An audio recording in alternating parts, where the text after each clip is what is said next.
Hans-Kristian. I work for Arn. This talk is going to be about our experiences using Vulkan Multipass in the context of deferred shading on mobile. So this talk is going to cover three topics. I'm first going to go through what Multipass is and how it works. Then I'm going through what Multipass allows the driver implementation to do to optimize things well. And then most importantly, how it benefits a developer. I'm also going to talk about transient images and lazily allocated memory, which is also an important feature of Multipass. And finally, I'm going to go through some case studies where I go through three applications with increasing complexity and study their performance characteristics. So, Multipass is a feature in Vulkan where you have a render pass, but it is comprised of multiple subpasses, which each have their own, they each do their own thing. And subpasses communicate with each other through they share attachments in the frame buffer, but they also have dependencies between each other. And the classic example here would be something like a deferred shading pipeline where you have the G buffer and the lighting pass, which would be two separate subpasses. So if you do consider the classic deferred rendering approach, the G buffer pass will maybe have something like 4 attachments which are rendered to. And then in the lighting pass, these 4 attachments are then read and used to compute the final light value, which is then written out to memory. Now the important thing about deferred shading is that in the light pass, the G buffer attachments are read at GL frag port at the same pixel that the G buffer rendered to. And this is quite significant because we can express this in Vulkan using the by-region dependency, which says that between two subpasses we only care about the dependency between the same pixel.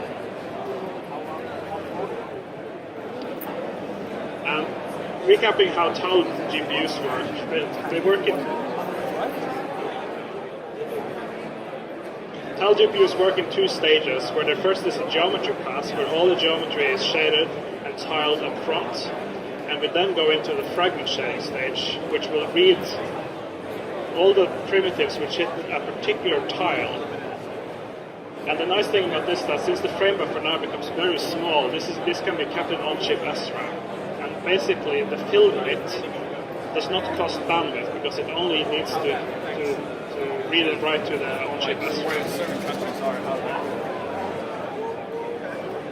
So how can a TAL-based GPU make use of Multipass then? Since we know that we have a very fast on-chip SRAM, which is small, and we have only by-region dependencies, which means that the pixels from one subpass, it's only the same pixel that needs to be read in the next subpass. And using this information, the driver can interleave the execution of these 2 subpasses, where we render a tile, we then render the first subpass, and we can go directly into the second subpass because there is no cross-dependency between tiles. We can complete everything in one pass instead of 2. And essentially, when we go to the next subpass, this becomes a no because the driver knows up front that we're going to have 2 subpasses with this kind of dependency. So how is this expressed in shader code? Because in a traditional deferred pipeline where you're reading the G buffer, you would use maybe a sample texture or something similar, and there's no way the compiler can understand that this should actually read from the tile.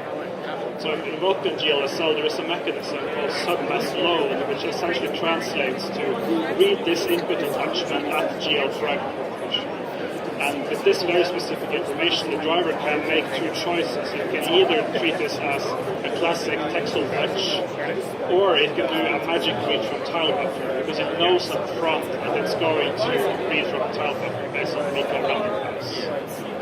And there's no last-minute patching, because Vulkan, you specify everything up front, so everything is known ahead of time. There's no last-minute shading which you try to read from a tile buffer, and the compiler has to patch up everything. Which is nice. So another aspect of deferred shading on mobile is that after you're done you don't really need all the attachments anymore. For example, the gbuffer attachments can generally be discarded completely, and usually the depth attachment can also be completely discarded. And since these attachments only live on the tile, you don't need to read them from memory to start the frame, and you don't need to write them out to main memory when you're done. So Vulkan exposes a concept called Transient Attachments, where you can say that this image only needs to live transiently, only when you're rendering a render pass. And if you express that to a driver, it can expose you a memory type which is lazily allocated, meaning that it will only be backed by physical memory if needed. And it fits perfectly with the gbuffer attachments because they don't even need to consume physical memory, which is very nice for tile-based GPUs. So in conclusion, Multipass benefits everyone because now you can have the same shader code, the same implementation work optimally on both desktop and mobile at the same time. You have given the driver all the information up front, so the driver can always make the optimal decision about what to do. And this is a great win for especially tile-based GPUs, but also desktop can enjoy the fact that you have specified everything in front. You can have relaxed dependencies between subpasses and so on. This is quite exciting. So now on to some tests we did.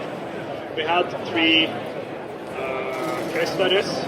We first started with a very, very simple sample where we have lots of cubes and some lights, and then we study the effects of what we want to measure is what's the performance and bandwidth when we have this new multipass technique with subpass fusing, and what happens when we have the classic MRT where you have 2 separate passes, they render out the textures, you're reading the textures in, and then use that to compute the final value. So this scene is quite simple. And here we have the gbuffer, where we have probably the bare minimum you can have, which is normals, you have albedo and depth. Usually you will have another attachment, or maybe even 2 extra attachments to deal with PBR and stuff like that. But the results here, I captured this on the Galaxy S7, the Exynos variant, which has an Alip GPU in it. I had to bump this up to 4K resolution because the native resolution of the device I did hit B blank, so I couldn't really measure it properly. And going from MRT to multipass in this particular scenario gave a 30% performance increase, and also an 80% bandwidth reduction overall, which is a massive improvement. And as you can tell here from the MRT graph, it's quite easy to tell where the gbuffer writes happen and where the lighting pass comes in, because in the gbuffer pass, the external write bytes out to memory is very intense, as you can expect, because you're writing out the full gbuffer to main memory. And in the lighting pass, the read bandwidth is intense, because now it has to read all the full screen textures in shade. But with multipass, it's almost completely flat because it's only really writing out the final color out to main memory. It's important to note that usually we wouldn't expect a lot of performance improvements directly from this, because it's the same shading that happens. The main win is that you reduce the bandwidth, and that's the main thing you would focus on. Although it's nice to get a reasonable performance increase as well, but it's not always the case. So we move on to a more complex test, which is the sponsor scene, which in geometry level is mid-high complexity for a mobile game these days. We added 610 spotlights to the scene with full PBR, shadow maps to some of the lights. We have cascaded shadow maps and directional light, and some environment probes, a full HDR pipeline with tone mapping bloom, and pretty standard high-end stuff. And that's what the scene looks like with just the directional light. Then we add the spotlights to the scene. And I then added some projective textures on the walls to make it a bit more intense. So I added little textures. So these lights are rendered with a classic light volume technique where you just blend light meshes on top of the frame buffer. Because fill rate does not equal bandwidth on 12-bit GPUs. So I opted for a simpler solution here, which is the classic light volumes. But I still wanted to reduce the overdraw, because what usually happens with these algorithms is you have a lot of false positives in doing the deferred rendering, where you generate a lot of lighting work which doesn't result in any color. So we tried the very old, practically unusable stencil coloring technique these days. The technique works in that you draw the back faces of a light. If it passes the depth test, you set the stencil, and you change the stencil test back to a front facing, and then you test. So effectively you get a double-sided depth test or intersection test, which is really what we want with the light volume. But this technique is kind of unusable these days because you need 2 draw calls per light. You cannot instance them, and obviously this doesn't scale at all. And even if you can make it work from a driver overhead perspective, you will still have worse GPU performance due to all the state toggling going on, very little work in between them. So what we tried instead was to cluster the lights in depth and essentially create a 2-bit depth buffer in stencil. And using both depth testing and stencil testing, you can approximate intersection testing, although very conservatively. But it did save a lot of overhead. And the nice thing, this can be instanced, so all the lights in a particular cluster can be instanced together. And going from 1 draw call to 4 draw calls is much better than going 1 draw call to 1,000 draw calls, or something like that. So that's what the stencil buffer looks like after peeling out the stencil buffer. You can see it has a gradient down as it goes deeper into the scene. And that's used as a second depth buffer when you're running it. So for this particular scene, this was recorded or tested at 1440p, which is far beyond what normal mobile games would do. It's a very heavy scene, but it's interesting to see that it's still a 50 to 60% bandwidth reduction just by removing all that traffic in the G-buffer and lighting causes, which is quite nice. We also see an 18% FPS increase, which is lower than the 30% we got earlier, but that's kind of expected since we're doing a lot extra work anyways. We're still doing the same post-processing, we're still doing depth rendering and all that stuff, so it's a pretty nice result. So we bump up the complexity even a bit more. This is a scene, or we showed a demo last year's GDC, the Fulton demo, as we call it, which shows a very complex city scene with lots of geometry and lots of complexity in it. But this time we added a deferred render using Multipass to use it as a sort of test bed to see if it can handle very, very complex scenes for a mobile perspective. So the scene is very heavy. It has 2.5 million primitives. To even make this run in a reasonable way, we have to employ software occlusion culling to make this work, make it fit. We add then on top of that 100 spotlights for all the shadow maps.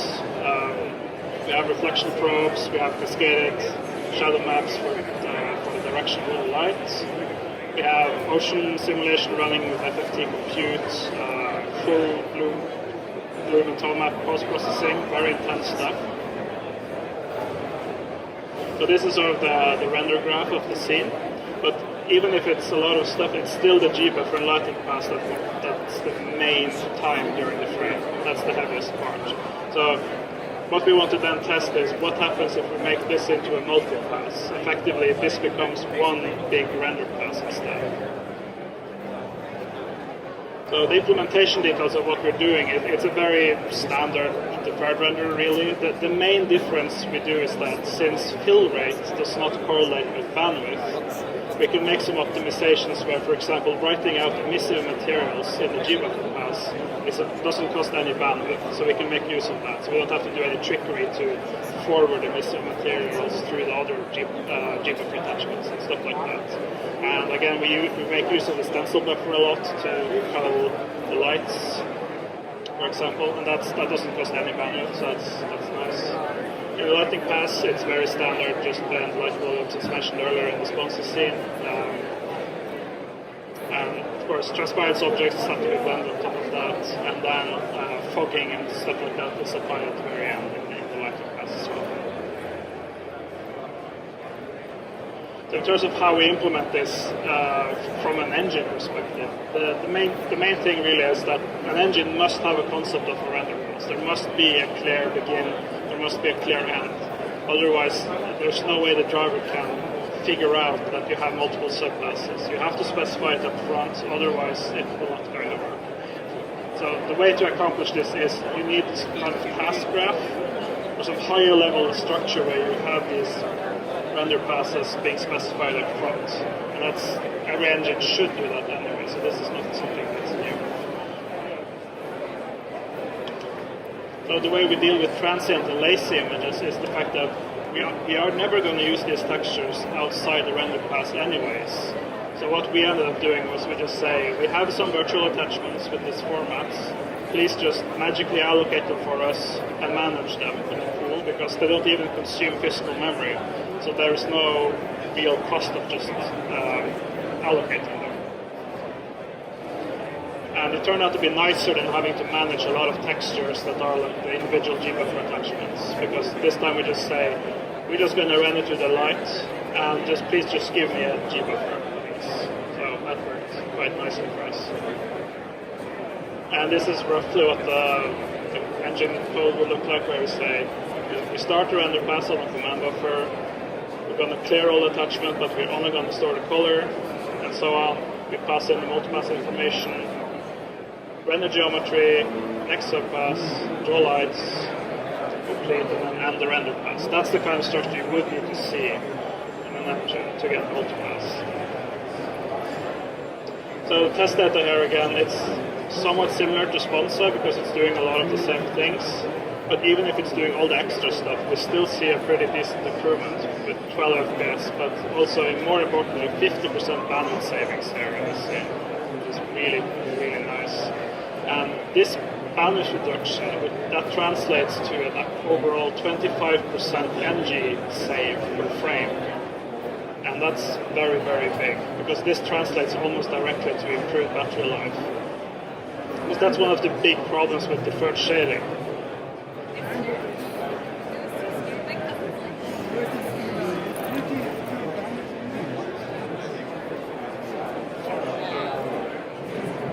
So, I mean,